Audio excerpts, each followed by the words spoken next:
Muito boa noite, pessoal. Sejam todos bem-vindos. Nosso nono encontro já. Estava vendo aqui agora, né, com o pessoal na edição, nono encontro nessa nossa websérie que a gente começou esse ano e tem dado bastante retorno no aprendizado de todos nós, né, nosso time, da equipe da Andros, do pessoal que assiste e participa, em cima da microbiologia do solo, onde a gente tenta abordar nessa websérie a microbiologia do solo na prática, né? Nos atentando o que está acontecendo no mercado, o que tem de inovação, o que tem de novidade, e trazendo aqui para vocês, para falar um pouquinho onde se encaixa dentro desse nosso conhecimento de microbiologia do solo na agricultura.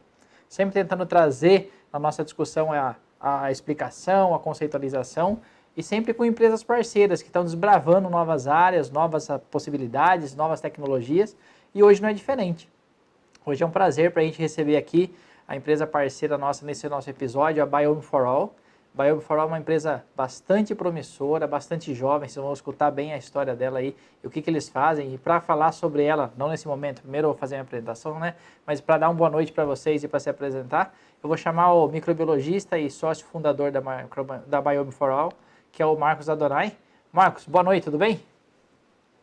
Boa noite, Fernando. Obrigado pela oportunidade de falar com vocês e agradeço a todos que vieram assistir também. Vai ser um prazer a gente ver e desvendar juntos aí a linha que vocês estão desenvolvendo com uma super eficiência. E tem chamado muita atenção, muita gente consultando sobre a Biome for All. Então é ótimo, a gente põe eles aqui para a gente conversar juntos e vamos tentar passar, quanto mais informação melhor, o pessoal se tornar usuário das tecnologias. Beleza? Com certeza. Então eu vou fazer o seguinte, eu vou começar falando para vocês, como é de praxe nessa nossa websérie, um pouquinho sobre análises biológicas de solo. Esse é o nosso foco de discussão hoje. E quando chegar na parte que a Biome for All é especialista, eu passo a bola para o Marcos e ele vai fazer o serviço muito melhor que qualquer um aí, para mostrar para a gente os avanços nessa área. Tá bom? Até daqui a pouco, Marcos. Até mais. Muito bem, pessoal. Como eu disse, esse é um tema altamente promissor, altamente atual, cheio de possibilidades, mas a gente vê essa parte de análise biológica de solo como fundamental no avanço dessa vertente de uso de microbiologia do solo na agricultura. Por quê? Porque é por meio de análises biológicas de solo que a gente tem a prova final de que algo está mudando quando a gente mexe no compartimento biológico do solo.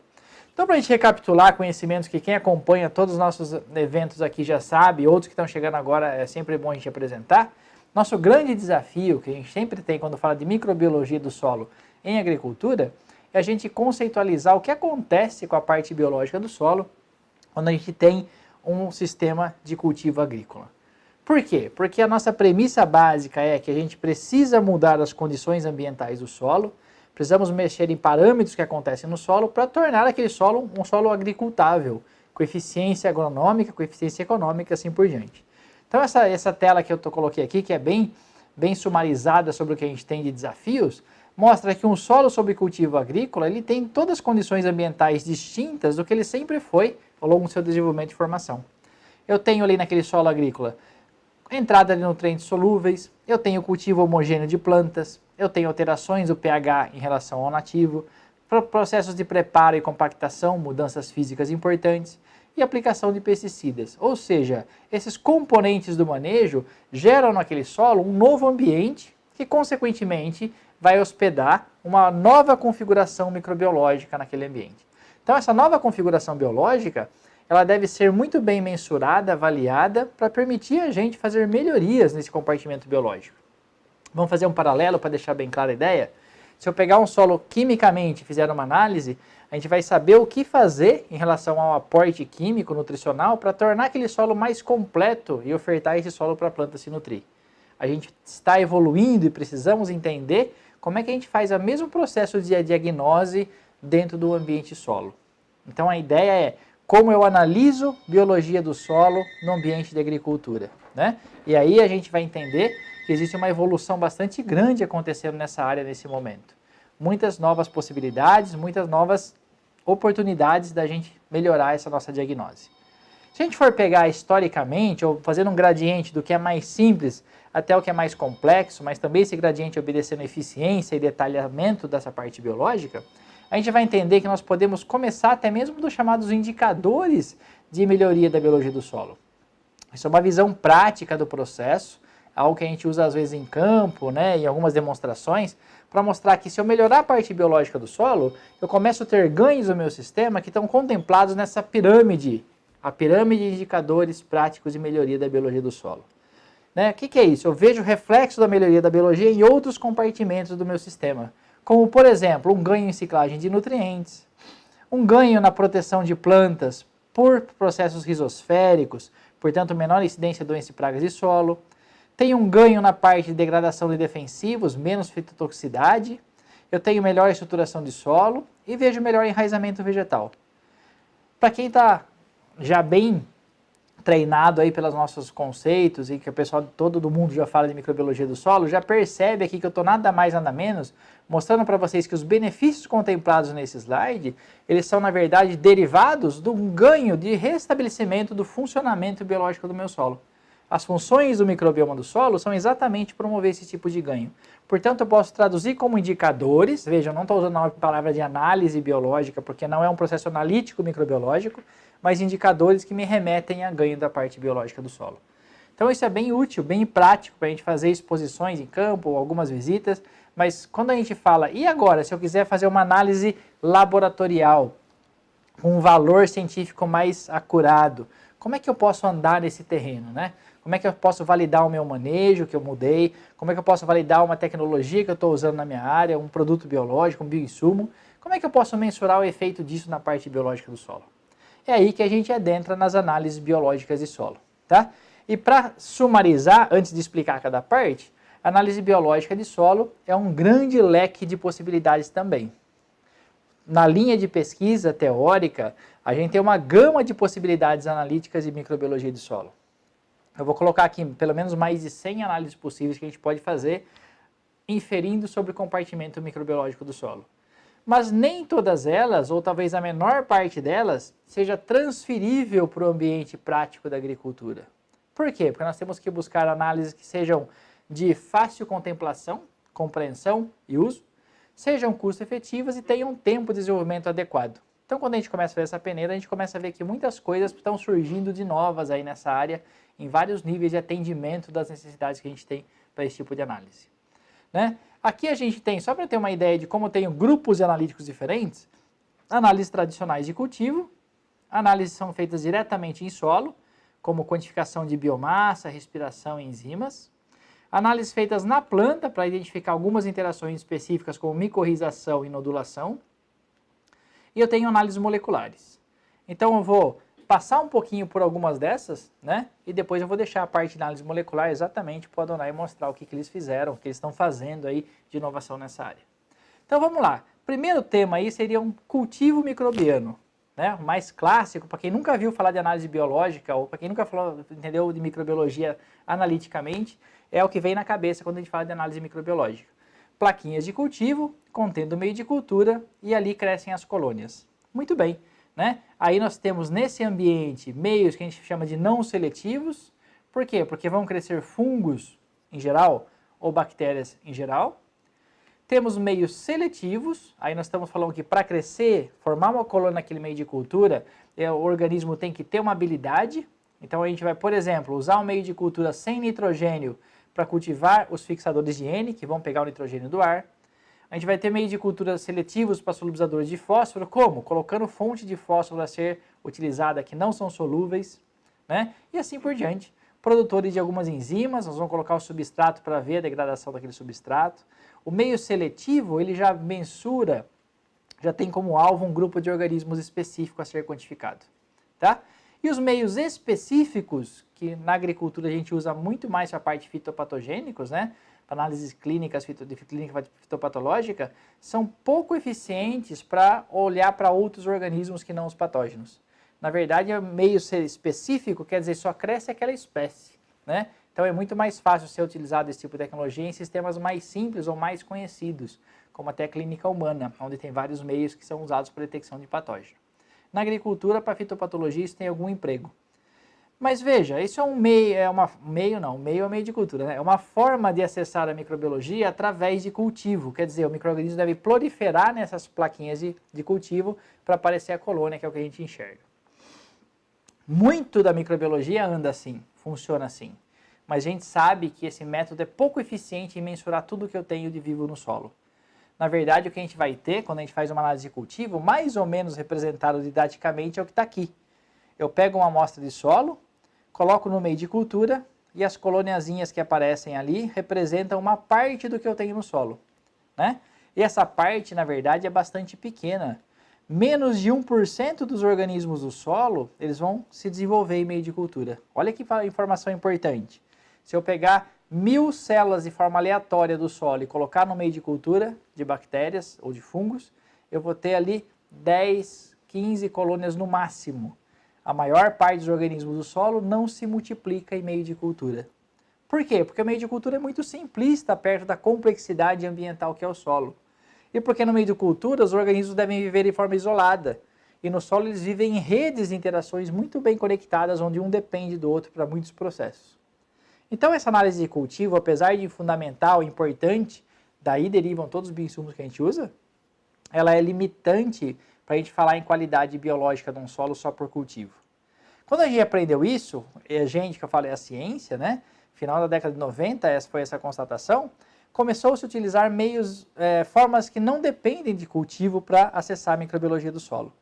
Como é que foi a evolução do conhecimento nesse ponto? Vejam, rapidamente, né? 1987, antes da gente perceber isso, o grupo das bactérias é feito de 12 grupos de bactérias. Então, um número pequenininho, 12, significa 12 grupos de bactérias aqui. Todas elas cultivadas, barrinhas azuis. Lá em 1997, a gente já tinha 1/3 das bactérias que eram conhecidas que nunca foram cultivadas. No ano 2003, a gente chega em metade das bactérias conhecidas que nunca foram cultivadas, apenas detectadas por métodos alternativos de microbiologia. Em 2007, já faz tempo, hein? A gente tem mais de 70% das bactérias conhecidas que nunca foram cultivadas, apenas detectadas no ambiente. E essa árvore gigante, essa figura bonita colorida do lado, ela é de 2016, eu já usei em outras aulas aqui, porque ela é muito bacana, e mostra toda a infinidade de grupos de bactéria, que é todo esse leque grandão aqui, ó, que a gente conhece hoje, sendo que esse grupão roxo, nunca nenhuma bactéria daí foi cultivada em meio de cultura, mas estão dispersas em vários ambientes. Portanto, percebam a importância de se usar métodos não só de cultivo para compreender conteúdo biológico de ambientes complexos como o solo, né? A gente tem uma visão muito mais detalhada, muito mais completa desse conjunto biológico quando não passamos pela limitação do cultivo. E como é que a gente faz isso? A gente tem que analisar moléculas, analisar compostos produzidos pelos organismos no ambiente. E aqui eu vou entrar em 2 deles apenas, né? Eu vou falar um pouquinho da parte de atividade de enzimas, que é um método que não depende de cultivo e tem se disseminado bastante. E depois eu vou deixar o Marcos falar para vocês sobre os métodos que se baseiam na análise molecular, basicamente material genético retirado diretamente de solo. Vamos lá. Então, para eu aprender a mensurar a parte biológica do solo, eu não posso usar só método de cultivo. Ele me serve para outras coisas, não para falar em qualidade biológica de solo. O que me serve para falar em qualidade biológica do solo? Eu vou abordar com vocês, então, um tema bem importante, que é a análise de enzimas de solo, né? A Embrapa trabalha muito nisso, e aí a gente vê esse tipo de análise bastante demandante da prática, e muita coisa acontecendo nesse ambiente. Quais são essas enzimas que mostram para a gente uma correlação forte com o conteúdo biológico do solo? Quais são as enzimas que eu posso medir a atividade e me falam sobre o funcionamento dessa biologia do solo? São enzimas que trabalham exatamente no processo vital dos organismos do solo. A gente diz que a maior parte dos organismos do solo se alimentam de matéria orgânica, é verdade. Mas nem sempre a gente percebe que esses micro-organismos de solo, ao se alimentarem de matéria orgânica, necessitam fazer uma digestão extracelular, ou seja, quebrar a matéria orgânica em fragmentos menores. Essa quebra é feita por um complexo de enzimas que trabalham fora da célula, ou seja, os organismos produzem e secretam para o meio externo, jogam para fora da célula, um conjunto de enzimas que, ao entrar em contato com o material orgânico, libera os nutrientes, né? Então veja, o material orgânico é muito grande, os nutrientes são frações dele que os organismos conseguem absorver. Então essas enzimas chamadas hidrolíticas, porque quebram o material orgânico, têm essa função de soltar os nutrientes desse material orgânico. Em maior detalhe, a gente enxerga isso aqui, ó. O que seria uma beta-glicosidase? É uma enzima que, junto com água, uma molécula de água, vai atacar um componente orgânico grandão, chamado radical, que é aqui, ó, imagina uma coisa gigante, é o radical, onde está ligado uma ponta aqui de um glicosídeo, uma glicose. Então essa enzima vai cortar exatamente essa ligação aqui, fazendo com que aquele radical orgânico fique associado a um radical OH e vai liberar uma glicose que vai ser absorvida pelo micro-organismo que está próximo. Do mesmo jeito, uma sulfatase vai desligar daquele grande radical orgânico que eu tenho uma extremidade sulfato. Então veja, vai gastar uma molécula de água, vai ficar o radical orgânico ligado ao H e vai soltar um sulfato que vai ser absorvido. Então perceba que é um processo de digestão, de quebra, de liberação de nutrientes feita por essas enzimas, são produzidas pelos organismos. Então a lógica, vou voltar ao slide aqui, é que a gente vai mensurar quanto dessas enzimas hidrolíticas nós temos e ela me fala diretamente qual é o conteúdo de atividade biológica daquele solo. Se eu considerar que ao menos, vou ser bem restritivo, 80% dos organismos do solo se alimentam de matéria orgânica, toda vez que eu promovo o aumento da atividade biológica, eu tenho maior acúmulo dessas enzimas no meu sistema, porque elas estão fora da célula e vão se acumulando no solo. Toda vez que eu estou perdendo qualidade biológica do meu solo, eu estou produzindo menos dessas enzimas, então, portanto, minha análise vai me mostrar uma menor atividade dessas enzimas. Então, é uma relação direta entre a atividade biológica do solo e o quanto a gente mensura dessas enzimas que estão ali. Tá? Então, essa é uma vertente bastante crescente que existe, bastante grande, e aí vem a pergunta final que eu vou fechar com ela. O que é uma quantidade boa de enzima? Como a gente parametriza isso? Por exemplo, beta-glicosidase, o valor de 80 é baixo ou é alto? Na verdade, a resposta absoluta para essa pergunta ela está sendo criada por várias vertentes, várias análises, porque existe uma particularidade do ambiente que eu tenho para eu ter um valor maior ou menor daquela enzima, que pode ser derivado do manejo ou pode ser derivado daquela questão regional. Né? Organismos vivos, pode ser que alguns solos eu tenha naturalmente maiores atividades biológicas do que outros que eu tenho menores. Uma grande correlação fácil de ver, nem sempre ela é verdadeira, mas é a mais didática, é com o teor de matéria orgânica. Né? A biomassa está atrelada à matéria orgânica e aquilo está ciclando. Portanto, a matéria orgânica tem uma boa correlação com a atividade enzimática. Então, existem tabelas sendo feitas em locais específicos, estudos, algoritmos que estão levando a gente para uma parametrização disso.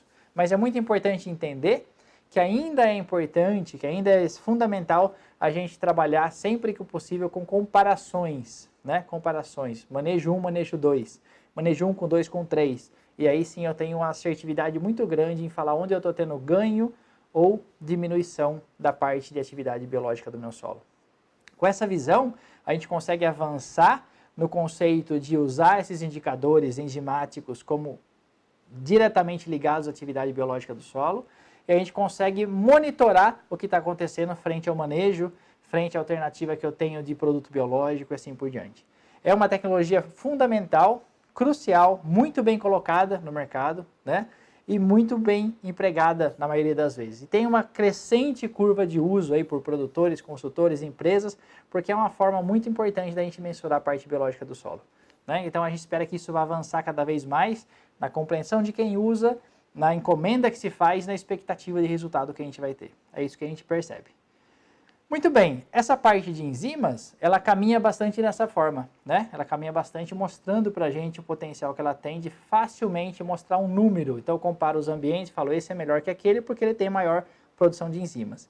Mas ela não me fala muito sobre quais organismos eu tenho ali, quais processos biológicos podem estar acontecendo, né? Qual é a rede de interações biológicas que eu vou ter. Né? Então, para isso, eu preciso de análises mais detalhadas e aí entra a parte de análises moleculares de solo. Eu digo a parte molecular, ela é bastante interessante e atrativa. Eu, particularmente, gosto muito porque minha carreira científica começou aí. Meu doutorado foi em cima de desenvolver algumas dessas análises moleculares, né? Trazer e acoplar para algumas ferramentas que a gente já tinha. E é nela que sai toda a teoria mais detalhada possível para a gente construir depois a gestão prática desses dados. O que significa na prática alterações biológicas que a gente detecta, monitora e enxerga por dados moleculares. Aqui envolve biologia molecular, aqui tem uma série de opções, mas eu não vou entrar nesse tema porque aqui quem vai falar para a gente muito vai ser o Marcos Adonai, porque é em cima desse conceito que ele vai trabalhar. Eu só queria fechar minha parte colocando uma frase que eu acho que é importante a gente deixar para todos que estão assistindo, que fala que o desenvolvimento de métodos analíticos que traduzem os efeitos do manejo de forma clara e eficiente aos produtores e consultores, é essencial para o melhor uso da microbiologia do solo na agricultura. É esse guia que a gente precisa ter, é esse pilar sólido onde se sustenta na parte analítica a nossos ganhos que a gente vem tendo no sistema devido às nossas decisões pretéritas e que vai nos guiar para a decisão mais assertiva possível na próxima safra. E aí a gente vai começar a entender cada vez mais o que fazer para que a biologia do solo expresse o máximo do seu potencial. Essa aqui é a mensagem que eu queria trazer para vocês. Mostrei de forma sucinta um pouco da evolução das análises, o que a gente está transportando para a agricultura.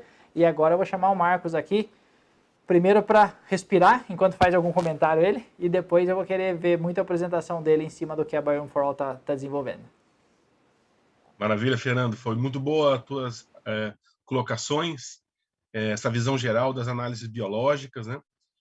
O que a gente pode obter de cada tipo de análise, isso é importante ter claro, né? A gente pensa às vezes em competição, mas isso faz aquilo, ou posso substituir, mas a verdade é que cada método tem a sua vantagem, né? E seu tipo de informação, seu uso que pode ser dado, tá? E claro, com as ferramentas moleculares a gente pode também chegar a coisas diferentes, tá? Esse é um comentário muito bom. Eu não comentei isso, ainda bem que você lembrou, Marcos. Cada método tem sua vantagem e desvantagem, né? Eu falei lá do cultivo e suas limitações, mas se eu quiser uma bactéria para depois gerar um produto, um bioinsumo, eu não posso partir para análise molecular porque eu preciso ter bactéria viva no final da história, né? Muito bem lembrado esse posicionamento aí, que cada método tem sua vantagem e desvantagem. Então, o mais importante é saber o que eu quero medir, o que eu quero desenvolver, e aí eu escolher o método mais eficiente possível. Marcos, eu vou deixar você mostrar a sua apresentação, vou acompanhar aqui o que está acontecendo no YouTube, vou levantar algumas questões e eu volto no final para a gente fazer o debate, tá bom? Boa apresentação. Maravilha. Obrigado. Boa noite, gente. Então, vamos começar falando um pouco sobre análise molecular de maneira mais detalhada, né? A gente trabalha na Biome for All com um grupo de métodos que são chamados de metagenômica. O que a gente vê na metagenômica? A gente analisa um conjunto de genomas de todos os organismos que se encontram numa amostra. A gente não olha um organismo em particular, a gente vê toda aquela comunidade, e daqui a gente extrai várias informações que podem ser bastante interessantes. Esse foi o primeiro grupo de metodologias que nós começamos a trabalhar na Biome for All. E atualmente é nosso carro-chefe em termos de serviços. Mas a partir dessa experiência com a metagenômica, que eu vou apresentar primeiro para vocês, a gente começou a trabalhar com outras perspectivas, avançando, né, a partir dela. Então, essa visão geral que eu quero apresentar hoje para vocês, desde o que a gente já está fazendo, o que vamos lançar agora e um pouquinho para onde a gente está indo a partir desse momento. Atualmente, então, nós trabalhamos com uma ferramenta de metagenômica que é chamada AgriAnalysis. É o nosso principal produto comercializado na Biome for All. Tá? O que consiste essa AgriAnalysis? Ela, na verdade, consiste numa análise de vários genes presentes nas bactérias e nos fungos de uma determinada amostra de solo. Tá? Ela foi construída de que maneira? A gente fez um grande trabalho para entender quais seriam os atributos funcionais, quais seriam os tipos de saídas taxonômicas que seriam mais apelativas para a aplicação para o agronegócio. O que o produtor, o consultor agrícola, os produtores de insumos teriam interesse de olhar nessa microbiota do solo. Então, nós nos baseamos em uma grande quantidade de referências científicas e chegamos a um conjunto de quase 10 mil genes que seriam importantes de serem analisados. Bom, o que nós estamos olhando, então, no final, né? A gente olha as bactérias e fungos, mas nós olhamos os genes que elas possuem, né? Que esses micro-organismos possuem. Nós não mensuramos a atividade enzimática, como o Fernando acabou de falar, nós não cultivamos eles. A gente vai na amostra de solo e extrai o DNA destes organismos, sem discriminá-los de maneira alguma. Tá? Um outro atributo importante dessa análise é que eu já vou mostrar os passos principais, é que a gente pega a nossa informação e nós fazemos uma análise comparativa, de várias maneiras. Nós podemos comparar amostras, como o Fernando sugeriu agora há pouco, mas nós também podemos comparar ela com um banco de referência. E isso é fundamental, porque é justamente essa comparação com algo de base, com uma referência que nos permite fazer as afirmações, tomar as decisões que, eventualmente, nós queremos tomar em termos de manejo prático. Então, essa análise comparativa é fundamental para essas novas tecnologias, até que a gente atinja um momento que aí nós temos condições de ir mais específico e indicar aqueles parâmetros e o que eles estão nos dizendo de maneira mais clara. Né? Bom, essa nossa análise comparativa com o banco, ela envolve um grande conjunto de dados genéticos de solos agricultivados, tanto brasileiros quanto internacionais. E ele contempla atualmente em torno de 35 culturas de plantio, com uma possibilidade de expansão, uma grande expansão, na verdade. Tá? Eu vou mostrar agora para vocês como é o nosso processo analítico da agrianálise. Então, ele é dividido em 3 etapas, grandes etapas. Tá? A primeira seria, então, uma coleta da amostra de solo que vai ser analisada. É uma coleta muito simples, muito parecida com outras coletas de solo. A única particularidade é que ela envolve materiais estéreis, para que nós não que a gente não introduza na amostra, né, organismos de fora. Né? Essa amostra depois ela é levada para um laboratório, onde ocorre a extração do DNA dos fungos e das bactérias presentes, na verdade o DNA total da biota do solo, mas nosso foco nesse momento é bactérias e fungos.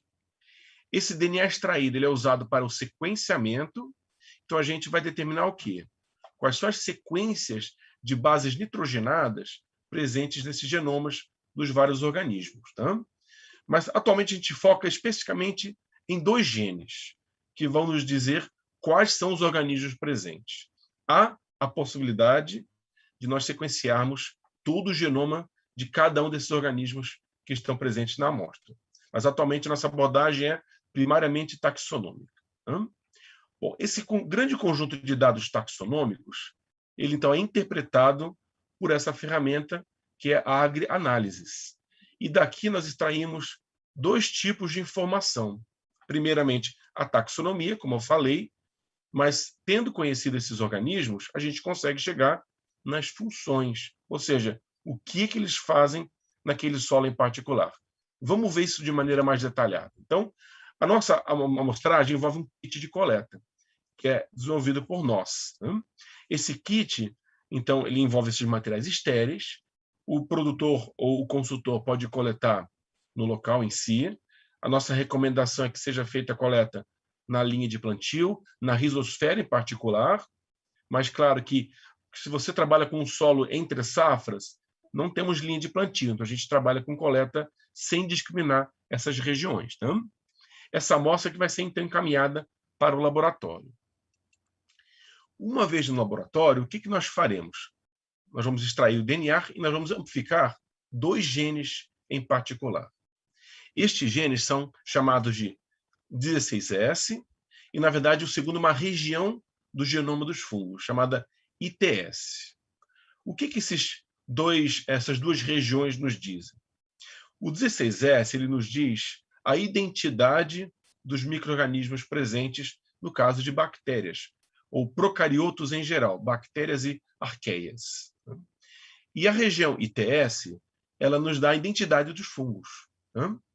Bom, essa é a informação que nós vamos extrair primariamente da análise realizada. Mas para a gente ter uma informação segura, é muito importante que o volume de dados seja adequado. A nossa pergunta é, nesse momento, quanto de dados nós temos que ter para que a gente consiga descrever de maneira segura aquela comunidade. Então, nós fizemos vários experimentos antes de lançar a plataforma e nós chegamos a um valor de 30 mil leituras por alvo, por amostra. O mínimo de leituras que nós trabalhamos. Tá? 30 mil por alvo e amostra. Normalmente, a gente atinge muito mais do que isso. Bom, tendo gerado esses dados brutos de sequenciamento, ele é processado nos nossos servidores, e isso envolve a comparação dos dados gerados com vários bancos de referência, para a gente chegar na identidade dos organismos que estão nessa amostra, e isso gera uma lista de gêneros, espécies, filos, nos vários níveis taxonômicos. Né? A nossa análise posterior ela é focada especialmente em espécie e gênero. Tá? Bom, então a gente gera essa lista de espécies e gêneros e outros grupos taxonômicos. Tendo conhecido esses organismos, a gente pode extrair deles a informação funcional. Pense assim, nós humanos, né? Nós todos compartilhamos certas características.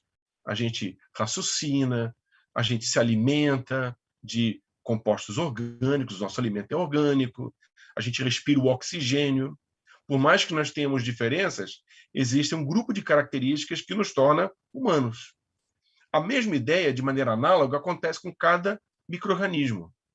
O que torna um Bacillus megatherium é uma série de atributos. Mas não só em nível de espécie. O que torna um grupo de espécies do gênero Bacillus, Coletótricum, Agrobacterium, é um conjunto específico de características para cada um destes gêneros. Então, esses grupos de funções centrais da espécie ou do gênero, nós conseguimos recuperar pela informação taxonômica. Por que isso é possível? Porque dentro na microbiologia, de maneira geral, a genômica, não a metagenômica, a genômica, organismos individuais, ela está muito avançada. Você praticamente tem genomas feitos da maioria dos organismos já identificados.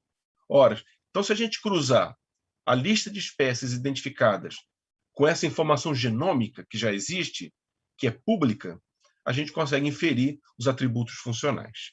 E é isso que a gente faz na etapa seguinte. Então, da lista de organismos, nós extraímos as funções, as competências que aquela microbiota apresenta. Só que a gente não apresenta tudo o que ela é capaz de fazer. Claro, várias funções desses organismos vão ter pouca relevância prática, né, na administração de uma lavoura. Né? Então, o que nós fizemos? Foi buscar aquilo que seria de maior relevância. Né? Então, isso nos levou a organizar a informação extraída em torno de 110 indicadores. Isso envolveu um intenso trabalho de consultoria, de conversa com vários profissionais do agronegócio. Esses indicadores nós organizamos em 3 seções. Um voltado para a saúde, por exemplo, adaptação a estresse, os períodos de estiagem que a gente presenciou esse ano, a detecção de ameaças, o potencial de biocontrole, a nutrição, então, esses potenciais de solubilizar o fósforo, que o Fernando mencionou na apresentação dele, ou outros atributos que ajudam na nutrição da planta. E, finalmente, a terceira seção de biodiversidade. E aqui a gente indica várias coisas interessantes. Por exemplo, o índice de diversidade, que nos ajuda a entender se aquele solo está com qualidade. Há uma tendência a solos de maior qualidade terem maior diversidade biológica. Mas a gente indica também organismos que promovem crescimento vegetal e outros organismos de interesse para a agricultura. Então, esse é o nosso panorama da agrianálise, que é uma ferramenta, como eu disse, de metagenômica. A gente está num momento de ter avançado bastante nisso. Então, atualmente, nós temos um banco de referência com em torno de 65 mil amostras, uma boa parte públicas, mas ele já está sendo composto com as amostras que nós, na Biome for All, já analisamos. O nosso volume de dados genéticos é bem grande, né? 28 milhões de leituras, superior a isso, na verdade. Né? Então, um grande conjunto de dados genéticos já analisados por nós. As 35 culturas brasileiras já estão em análise, a maioria delas, pelo menos. Tá? E, em termos de área analisada, os principais estados produtores já têm amostras representativas no nosso banco de dados genéticos. Então, nós estamos num ponto bem já interessante em termos de agroanálise, com um grande acúmulo de já trabalhos feitos com essa ferramenta. Mas tem muito o que fazer. Então, pensando desse ponto em diante, né, como é que a gente poderia avançar? Então, tem vários caminhos que pintaram para nós na Biome for All, coisas que a gente iria seguir, desdobramentos do que a gente faz atualmente. E uma das coisas que sempre esteve na nossa mente foi, por exemplo, construir o nosso banco de referência. Quanto melhor o nosso banco, quanto mais rico ele for mais representativo das situações brasileiras, maior vai ser a nossa assertividade em termos de uso dos dados. Além disso, né, como é que a gente pode perceber os benefícios do uso dessa ferramenta? Então, com essas questões em mente, nós lançamos recentemente um projeto que é chamado de Agrobioma Brasil. Até onde vai o nosso conhecimento, ele é o maior projeto de mapeamento genético de solos brasileiros. A gente se propõe a fazer, literalmente, um mapeamento dos metagenomas de vários solos brasileiros, né? Incluindo as principais culturas, mas não somente elas, todas que tiverem alguma relevância estratégica, não apenas em número, né? E, com isso, a gente pode acelerar o processo de a gente poder ser mais assertivo com base nas ferramentas de metagenômica, demonstrando os ganhos de eficiência, produtividade e biodiversidade com as práticas de manejo eventualmente adotadas. Né? A gente planeja com o projeto contemplar, sim, um grande número de culturas e uma área muito ampla, né? E nós já temos vários parceiros que já estão atuando junto no agrobioma, ele já está implementado, já tem etapa de coleta e análise acontecendo, tá? Mas a gente vislumbra expandir cada vez mais. Inclusive, aproveito para fazer um convite para os consultores que estiverem presentes aqui, né? Se quiserem fazer parte do projeto, pode acessar a homepage dele, ela está ali em cima, pode entrar em contato com a Biome for All, comigo, ou com alguns dos sócios, tá? E a gente vai sempre receber de aberto e pode conversar sobre o projeto de maneira mais detalhada. Tá? Isso é uma grande satisfação fazer cada vez mais parcerias com os consultores, que são os grandes parceiros nesse projeto em particular. Tá? Então, essa é a ideia do agrobioma, a gente poder, então, acelerar esse processo de assertividade em termos de uso das ferramentas de metagenômica, tá? Demonstrando o potencial que ela tem. Isso foi, então, um primeiro desdobramento que a gente partiu. Tá? Mas nós começamos a perceber várias coisas, né? Porque a gente fala em fungo e bactérias, mas, veja, a biota do solo é mais ampla do que isso. Existem vários outros organismos no solo que são de grande interesse, né? Nematóides, existem os vírus, né? Existem outras óticas que a gente pode olhar para a biota do solo também. Então, tendo isso em mente, nós partimos para expandir ainda mais a nossa análise genética, visando novos alvos. Tá? Eu quero mostrar para vocês uma primeira saída, um primeiro alvo novo, que a gente vai estar lançando agora, esse mês, tá? Que é justamente os nematóides. Todo produtor agrícola, todo consultor sabe da importância dos nematóides para a agricultura. A grande importância mais mencionado, né, claro, são os fitonematóides, porque as perdas provocadas pelas doenças causadas por eles são enormes. Né? Então, como a gente pode gerir esse problema? Né? A primeira etapa, naturalmente, é analisar o solo e entender o que está naquele solo. Sabendo o que está ali, dando um diagnóstico dos nematóides prejudiciais presentes, a gente pode partir, então, para as ações de manejo. Né? O diagnóstico que é feito atualmente, ele envolve o exame dos organismos extraídos, separados da amostra, que tem suas vantagens. Mas tem outras maneiras que a gente pode fazer o mesmo tipo de análise e com suas vantagens também. Né? Então, nesse contexto, nós nos propusemos a fazer uma análise genética das comunidades de nematóides do solo. Na linha da agrianálise de bactérias e fungos, mas agora focando nesse novo alvo. O que a gente vai estar fornecendo nessa análise que a gente chamou de NemaScan? Né? Além de analisar os fitonematóides, a gente vai estar também detectando e apresentando para o usuário as espécies de vida livre. Elas não têm recebido muita atenção pela maioria das pessoas, mas muitos nematóides têm efeitos benéficos para o solo. Por exemplo, alguns eles podem consumir fungos que são prejudiciais, ou seja, ajudar no controle de outros organismos prejudiciais. Existem nematóides que são indicadores de qualidade. É outro aspecto bem interessante que foi pouco explorado. Quando nós fazemos o manejo dos fitonematóides, a gente pode, inclusive, estar perdendo esses organismos benéficos. E a gente não quer isso. Porque, como o Fernando falou muito bem, a gente quer buscar o quê? Mais qualidade do solo, né? Então, essa análise mais ampla permite, então, a gente ter esses outros cenários, não só os problemáticos, mas também aqueles que podem ser benéficos, que fazem parte da cadeia alimentar do solo. Nessa ferramenta, a gente vai também fornecer um panorama da susceptibilidade, né, dos vegetais a esses fitonematóides identificados e também dar um indicativo de manejo. Como é que a gente pode fazer o manejo daquelas espécies problemáticas identificadas? Seja ele com alguma forma de sistema de cultivo rotacionado, seja empregando produtos orgânicos e biológicos ou produtos convencionais. Então, assim, uma visão bem mais ampla que a gente quer fornecer da comunidade de nematóides do solo, mais ou menos na linha que a gente vem fazendo já com as bactérias e fungos, né? Bom, esse é um outro alvo que nós estamos trabalhando agora. Nós também estamos, nesse momento, desenvolvendo uma saída, uma estratégia molecular diferente.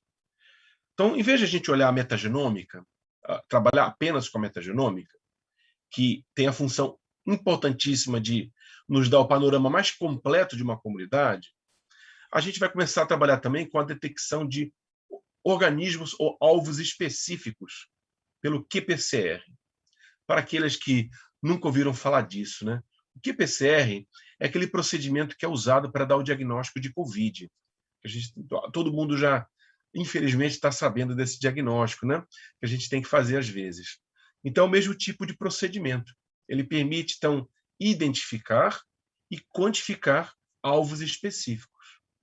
Essa quantificação e identificação é fundamental quando a gente quer, de fato, dar um diagnóstico, né? Bom, nosso trabalho com qPCR está focado atualmente em 3 linhas diferentes. Na primeira, a gente quer identificar e mensurar os patógenos. Então, é bem o caso de estou com um problema no meu solo, na minha produção, que organismo está causando esse problema? Então, a gente consegue dar o diagnóstico, né, daquele organismo, aquele agente infeccioso que está ali. Então, tanto para bactérias, para fungos e nematóides, os 3 alvos que a gente está focando atualmente, né?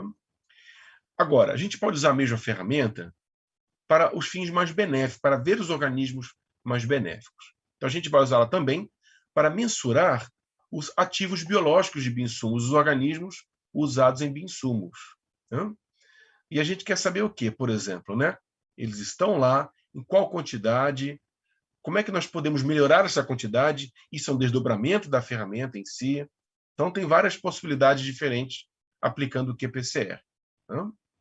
Notem que essas 2 saídas, todas elas, na verdade, elas podem ser usadas no exame prévio da amostra ou posterior, mas a ideia é usá-la em conjunto com as ferramentas mais amplas, com as de metagenômica.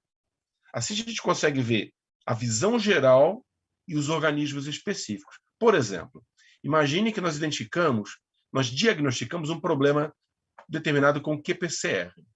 A gente pode aplicar a ferramenta AgriAnalysis para ter uma visão geral do solo e entender como é que são os potenciais daquele solo de combater aquela ameaça. Como é que está o potencial nutricional do solo? E isso vai nos ajudar em que sentido? Na escolha de qual estratégia vai a ser usada no controle dessa ameaça. A gente quer combater a ameaça, mas não quer prejudicar os aspectos benéficos do solo, certo? A gente quer otimizar as nossas ações de manejo, inclusive visando, naturalmente, a redução de custos. Então, essa ideia mais ampla é o que a gente sempre se propõe a trabalhar, sempre buscando o quê? Melhor assertividade e maior eficiência nas ações. O terceiro grupo de alvos para a detecção no qPCR, nessa ferramenta que a gente chamou de BioDetect, seria, então, os fixadores nutricionais. Então, aqui a gente quer ver o quê? Não é um alvo de espécie, a gente quer ver um alvo funcional, tá? A gente vai mensurar, nesse caso, genes específicos associados com a fixação de nutrientes, em particular, nitrogênio e carbono. Um dos grandes estímulos para fazer isso é entender melhor o papel da microbiota do solo, por exemplo, no sequestro de carbono. Fala-se muito nisso, mas muitos não estão atentos aqui ao fato de que grande parte do sequestro de carbono depende da microbiota do solo, seja ela atuando de maneira positiva ou negativa. E esse tipo de atuação positiva ou negativa depende do que a gente faz com o solo, das escolhas de estratégia de manejo, por exemplo, o uso de fertilizantes químicos, afeta essa dinâmica de sequestro de carbono. Então, com essa ferramenta, a gente pode ver esses atributos funcionais da microbiota, não só o carbono, mas, por exemplo, olhar o nitrogênio e usar isso para direcionar as ações de manejo, visando aumentar, por exemplo, esse sequestro. A gente sabe que isso eventualmente pode reverter para o produtor como créditos de carbono, algo que já é mensurado, já é naturalmente, né, mas que não leva em conta a contribuição da microbiota. Esse é o grande ponto que a gente tem que trabalhar em cima para, nesses cálculos de créditos de carbono, as pessoas também olharem para a microbiota. Como eu disse, afinal, o sequestro é biológico em grande parte. E a microbiota é essencial nesse processo de maneira geral. Bom, isso foi um pequeno assim, apanhado de possibilidades que a gente pode fazer com análise molecular aplicada para análise de solos agricultivados. Existem muitas outras possibilidades. A pergunta sempre é, qual que é o problema? Então, em cima dos problemas que vão surgindo, a gente pode trabalhar em cima com uma melhor saída para ajudar o produtor e o consultor para resolver esse problema. Tá? Nesse ponto, então, eu gostaria de encerrar minha apresentação e novamente agradecer a oportunidade do Fernando de nos trazer aqui e de todos que estão assistindo. Beleza, volto para você, Fernando, agora. Beleza. Então, muito clara e direta e cheia de novidades, né? Porque eu acompanhei um pouco a agroanálise, mas o painel de nematóides eu sabia que estava em linha, é uma surpresa ver que está pronto. A ideia de detecção de painel de patógenos, eu acho que agrega muito valor a tudo isso. Né? Talvez uma pergunta que o pessoal possa ter, eu vou até perguntar e responder se me corrige se estiver errado. Falar, mas os patógenos já saem no sequenciamento do DNA, né? É que nem sempre o patógeno vai estar em uma abundância alta para a gente pegar ele. Eu acho que isso é que vocês estão vivendo. A gente viveu um pouco disso aqui, né? Às vezes o patógeno é um problema na cultura, mas a análise de DNA ele sai lá com um pouquinho só. Então, se você tem uma ferramenta melhor como uma QPCR, você consegue pegar ele isoladamente. Foi esse o escopo que vocês fizeram? Foi um dos estímulos foi esse, né? Porque como você falou muito bem, né, Fernando? Muitas vezes o patógeno está num número muito baixo, né? Os outros organismos, especialmente os não cultivados, né, que tu mencionou bem, né? Eles estão em muito maior número, né? Então eles acabam sendo preferencialmente detectados. E às vezes os patógenos, mesmo em baixo número, eles podem causar problema, como a gente sabe. Então, um dos estímulos foi esse, sim, sem dúvida, tá? Tentar complementar a saída metagenômica para esse lado dos patógenos em particular, né? Sem dúvida. Perfeito. É um pool de ferramentas que se complementam muito bem, na minha visão. Com certeza. Bom, tem pessoal mandando parabéns, o pessoal com algumas perguntas. Eu separei algumas aqui. Legal. Vou começar da primeira que chegou. Vou até, se você me permitir, enquanto você respira um pouco, tomar água, vou responder um pouco, que o Leandro Machado perguntou sobre a análise de enzimas, se ela já pode ser usada apenas para algumas culturas. Leandro, na verdade é assim, a base que eu mostrei para vocês é a análise de enzimas. Quando você integra de forma a usar uma tabela para falar de valores alto, baixo ou médio, ou até mais, integrado com outros parâmetros de solo, que é o sistema BioAS que você perguntou, né?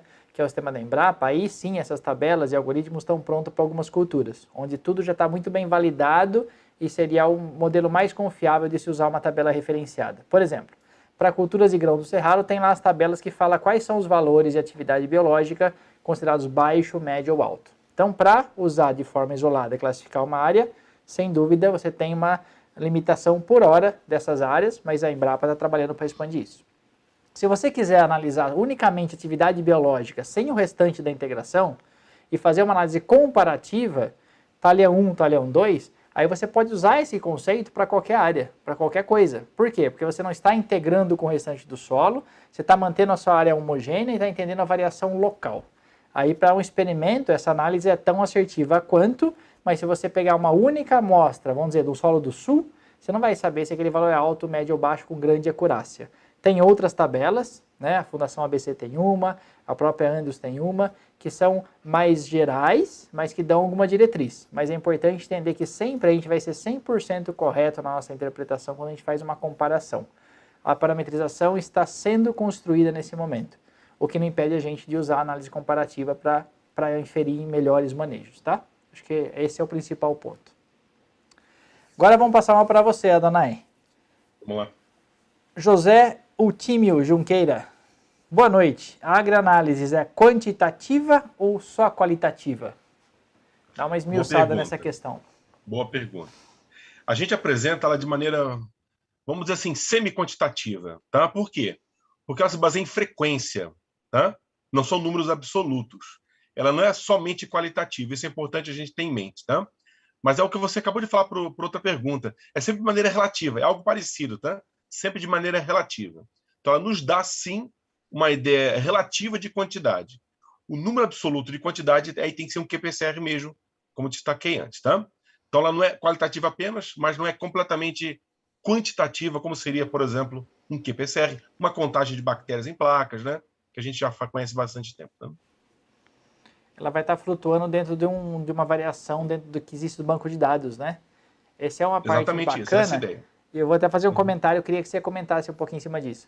Acho que o grande embasamento que vocês têm, pelo que eu entendi do que você mostrou pra gente, o que a gente conversou em outras oportunidades, é que você não pega só uma amostra e fala, ó, aqui tem isso. Vocês estão construindo um banco de dados que usa ali tanto de variação de grupos, quanto de alguns algoritmos de inteligência artificial, para quando você joga o dado dessa amostra 1 lá dentro, ele vai mostrar, ó, dentro do universo que a gente conhece de solo, vou chutar aqui, de cana, a sua amostra está posicionada dessa maneira. É isso? Mais ou menos? Essa ideia, essa ideia. Tá? Aquela, como você falou antes, né? Até a gente ter uma parametrização, a gente poder chegar a um número, esse valor é o limite. Abaixo disso está bom, acima disso está ruim, vamos supor, né? A gente vai ter que fazer muita análise, essa é a verdade, né? E construir um trabalho. Então, nesse momento, nós não temos como fazer. Veja, nem nas enzimas a gente tem sempre, né? Dependendo do tipo de solo, né? E já é algo feito há mais tempo, né? Então, essa apresentação em relação ao banco de referência é fundamental para a gente realmente olhar aquilo e, putz, será que isso está bom? Será que está ruim? Podemos melhorar? Né? Devemos melhorar? Ou talvez não, né? Então, essa é a ideia mesmo, tá, Fernando? Ter esse banco na qual os atributos foram mensurados, né? Para a gente poder, então, entender o range de variação e aí entender o que acontece com a amostra em particular. Por isso a ideia de quantificação relativa, né? Não absoluta, na verdade. Então é um sistema de retroalimentação, né? Quer dizer que com o passar dos anos e mais análise sendo feita, o sistema vai ficando cada vez melhor, né? Sem dúvida. Esse é o princípio, inclusive, da inteligência artificial, né? Você aprender, né? O aprendizado de máquina, né? Cada vez mais e se tornar mais precisos nas inferências. Muito bacana de ver que isso acontecendo exatamente no solo de agricultura, que para a gente é importante. Pergunta do Divino, Divino Eterno, grande Divino. Acho que ele está em Goiás ainda, né? Quando eu rodava com ele era em Goiás. Marcos, as análises metagenômicas, né? Vou ler inteiro, depois a gente tenta só achar um pouco. Quais os fundamentos que possamos mensurar, acho que isso você colocou, e como podemos desenvolver um planejamento a ser trabalhado? Talvez, em que frequência mostrar, o que eu posso esperar de uma variação temporal, como é que você enxerga isso? Perfeito, tá. Bom, tem várias coisas, é uma pergunta ampla, na verdade, bastante ampla, né? Ela lida um pouco até com a amostragem, né? Não sei se vou responder tudo em detalhes, mas vou dar uma ideia geral, tá? Bom, a gente tem que pensar em várias coisas. Primeiramente, né? A pergunta que a gente tem para responder. Sempre a chave é essa, né? O que eu quero saber com isso? Por que eu falo isso? Tem clientes que, por exemplo, querem entender se a ação de manejo que ele escolheu adotar teve um efeito positivo ou negativo. Tá? Isso nos leva a uma forma de usar a ferramenta. Basicamente, é uma forma de amostrar e aplicar a ferramenta, né? Então, comparando tratamentos, talhões diferentes e por aí vai. Né? Outros querem entender, por exemplo, a aplicação de um produto biológico e a permanência dele no solo. Por quanto tempo o efeito persiste? Então, aí é um processo temporal, no caso, que pode haver um ciclo produtivo inteiro. Um outro exemplo de situação, né? E eu espero que com esse exemplo está respondendo a pergunta, né? De uma outra maneira, talvez, mas respondendo a pergunta.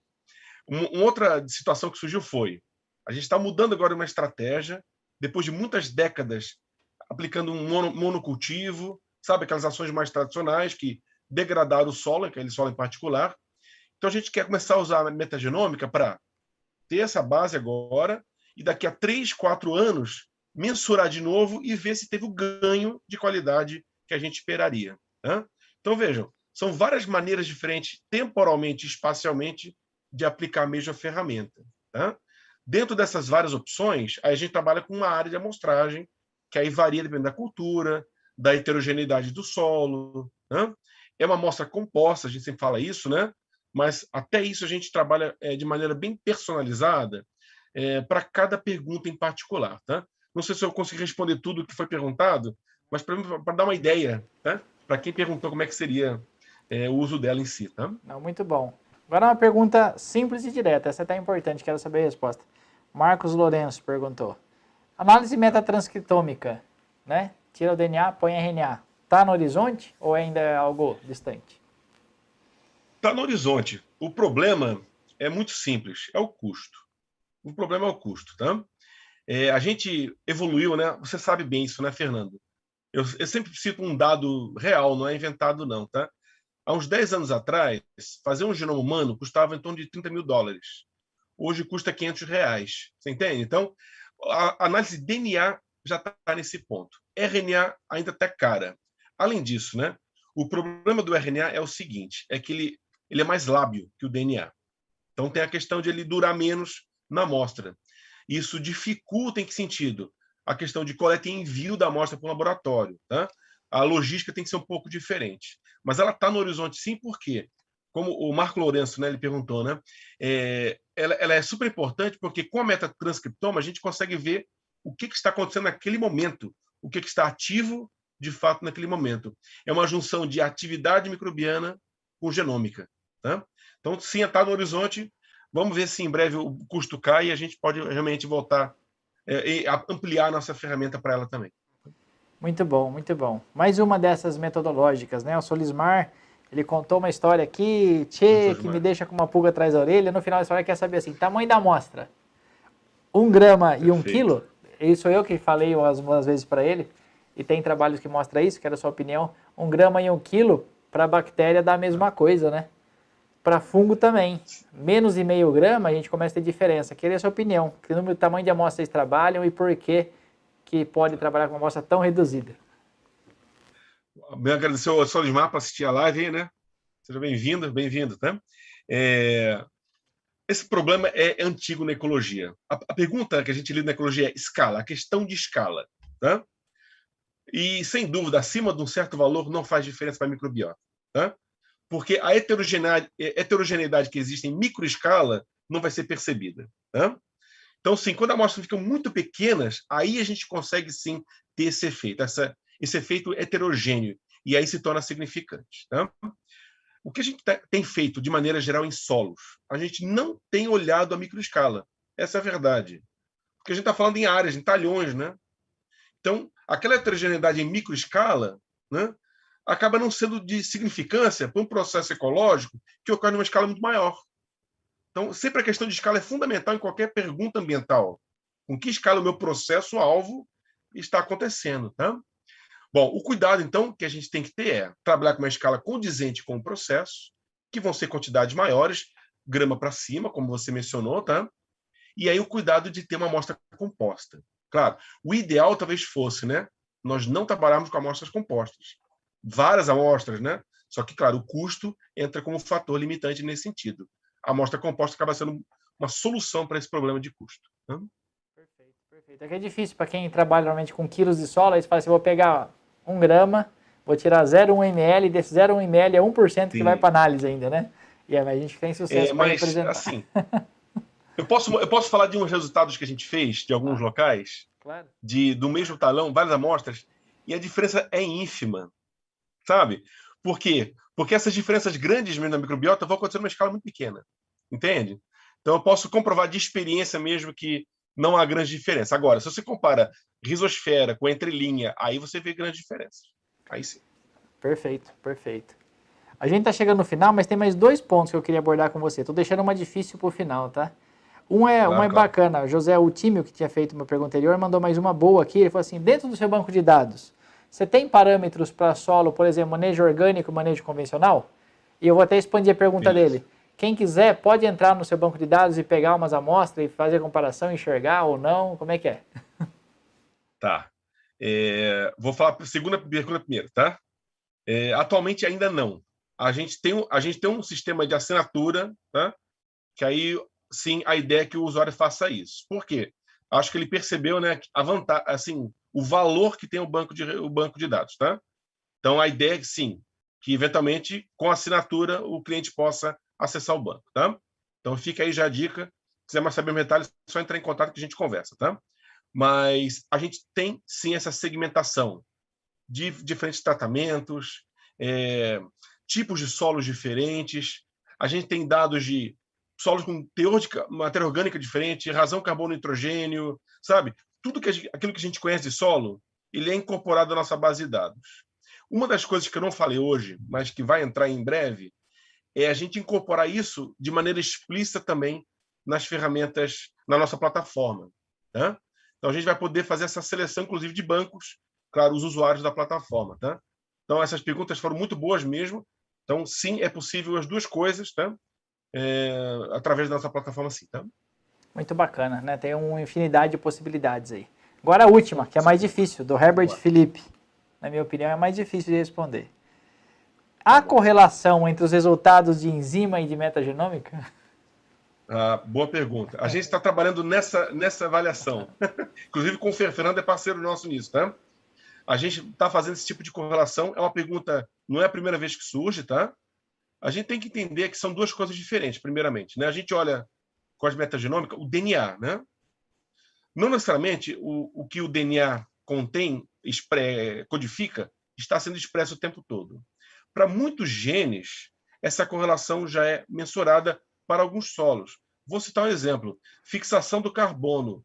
A gente tem vários trabalhos de culturas, solos diferentes relatando-se uma correlação positiva. Para atividade enzimática, tem trabalhos que relatam sim relação positiva e outros que não. Tá? Mas então a gente está trabalhando nesse momento com levantando dados, e o Agrobioma Brasil tem essa função de permitir esse tipo de análise para dar essa resposta. Tá? Se a gente pode ter uma correlação entre as duas coisas. Tá? Mas, no momento, a pergunta são coisas diferentes, elas olham para aspectos diferentes da biota do solo. Tá? Aqui eu, usando a minha teoria que eu conheço até hoje, a gente deve ter uma correlação. O difícil vai ser separar assim, ó, para quais grupos eu vou olhar. Porque se eu misturar todos os solos com todos os dados, talvez a correlação fique difusa. Mas se eu pegar solos parecidos, aí a correlação ela deve aparecer separadamente para cada bioma que a gente olhar. Mas isso é uma coisa que a gente fazer no ano que vem, quando tiver com todas as amostras prontas, aí a gente vai ter essa brincadeira aí e sai depois uma informação o pessoal usar. Legal, com certeza. Adonai, a gente atendeu todas as perguntas, muita gente agradecendo, dando parabéns. Eu queria agradecer também a sua presença aí, você topou de cara, vamos fazer um negócio junto para a gente discutir isso e ficar marcado na história aqui, né? Obrigado pela parceria, né, por sua apresentação, as suas respostas. Muito bacana de ver vocês aí se desenvolvendo nesse mercado tão promissor e tomando a liderança aí de uma coisa que eu acho que só tem coisa para melhorar. Ano após ano tem muita coisa para crescer aí. E sucesso para você. Vou deixar você despedir do pessoal e depois eu fecho o nosso evento. Beleza. Fernando, primeiramente agradeço você também, não só a live aqui, né, o evento, a oportunidade de a gente poder vir falar um pouco, mas toda a parceria que você tem feito desde o começo conosco, né, a ajuda, a sua experiência, o seu nome, né, que você tem, né, já no Brasil inteiro. A gente não cansa de encontrar pessoas que... o Fernando, pô, sabe, colega nosso, então a gente fica muito feliz de você abrir com toda assim... seu espaço que você tem, abrir para a gente participar também junto, tá? E, claro, as pessoas todas que vieram que assistiram a live, agradeço. Venham conhecer um pouco mais a gente, entre em contato, que a gente pode falar muito mais coisas e tentar buscar uma solução para os problemas que vocês têm, tá? Obrigadão. Eu que agradeço, Adonai. Obrigado. Você falou com a minha mãe, né? Falou bem de mim assim, você conversou com a minha mãe, eu tenho certeza. Obrigado. Não, cara, de coração, de coração. Obrigado, Adonai. Até. Pessoal, muito bem. Eu tinha colocado aqui o primeiro recadinho do YouTube hoje foi meu. Falei, ó, não percam, avise quem não está assistindo aí, porque vai ser bacana. é novidade, é uma área super promissora e a gente precisa de gente boa para desenvolver áreas analíticas e várias vertentes, várias possibilidades, e está aí um exemplo de que pode revolucionar a forma como a gente olha para a biologia do solo. Obrigado a todos aí que pararam, que assistiram, nossos parceiros de sempre. Obrigado novamente a Biome for All e até logo, pessoal. Daqui 2 semanas a gente se encontra de novo no último evento dessa websérie desse ano, tá bom? Boa noite a todos, até mais.